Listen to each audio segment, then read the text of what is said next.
Bollywood hero Ranbir Singh నటించిన Dhurandhar 2 box office వద్ద రికార్డులు సృష్టిస్తోంది.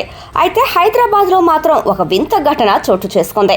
నగరంలోని ఒక ప్రముఖ మల్టీప్లెక్స్లో రణబీర్ సింగ్ నటించిన ధురంధర్ 2 సినిమా ప్రదర్శన సందర్భంగా తీవ్ర గందరగోళం నెలకొంది.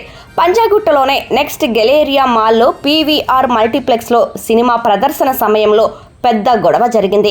ఒకే స్క్రీన్కు హిందీ, తెలుగు వర్షన్ల టికెట్లను విక్రయించడమే ఈ రచ్చకు కారణంగా నిలిచింది. సాధారణంగా మల్టీప్లెక్స్లలో వేర్వేరు భాషలకు వేర్వేరు స్క్రీన్లు ఉంటాయి. కానీ ఇక్కడ బుక్ మై షో యాప్లో పొరపాటున ఒకే స్క్రీన్పై తెలుగు, హిందీ వర్షన్లకు ధురంధర్ 2 బుకింగ్స్ ఓపెన్ అయ్యాయి.